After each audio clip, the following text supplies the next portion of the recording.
Sir చెప్పండి sir, ఎట్లా ఉండబోతుంది, ఏర్పాట్లు ఎట్లా చేశారు, మీ విజయం ఎట్లా ఉండబోతుంది సార్? ఏర్పాట్లు ప్రభుత్వ యంత్రాంగం ఏర్పాట్లన్నీ భారీ స్థాయిలో చేశారు, అన్నీ పర్ఫెక్ట్ ఉన్నాయి. దానికి కలెక్టర్ గారికి ధన్యవాదాలు తెలుపుతున్నాను. విక్టరీ అనేది కన్ఫర్మ్ అయిపోయిందండి. వేరే దాంట్లో నాకు ఏం ఆలోచన కానీ ఎటువంటి సందేహం ఏం లేదు. డెఫినెట్గా భారీ మెజార్టీతో గెలవబోతున్నాను.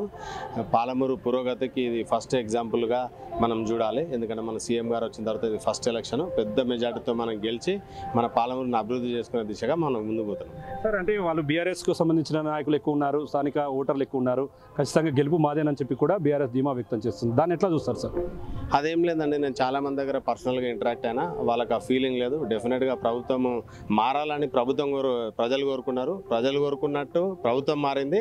ఈరోజు వాళ్ళు కోరుకున్నట్టు స్థానిక సంస్థల ఎమ్మెల్సీ అభ్యర్థి కూడా నేను గెలవబోతున్నా.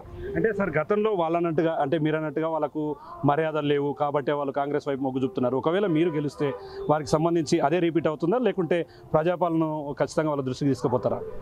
డెఫినెట్గా అండి, స్థానిక సంస్థల ప్రజాప్రతినిధులకు ఈ ప్రభుత్వం పెద్దపీట వేయబోతుంది. మెయిన్గా వాళ్ళ గౌరవాన్ని మేము కాపాడుతాము. ఎట్లయితే 10 సంవత్సరాల కింద వైభవంగా వాళ్ళు ఎట్లయితే వెలిగారో సేమ్ అదే పూర్వవైభవం మేము వాళ్ళకి తీసుకుపోతున్నాము.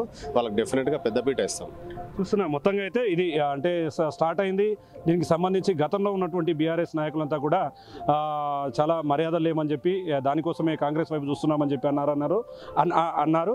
దానికి సంబంధించి ఈసారి ఈ స్థానిక సంస్థల ఓటర్లంతా కూడా కాంగ్రెస్ వైపు ఉన్నారు, కాంగ్రెస్కే ఓటేస్తారు. ఖచ్చితంగా నా విజయం దాదాపుగా ఖరారైందని చెప్పి కూడా కాంగ్రెస్ ఎమ్మెల్సీ అభ్యర్థిగా ఉన్నటువంటి జీవన్ రెడ్డి చెప్తున్నటువంటి పరిస్థితి కనిపిస్తుంది.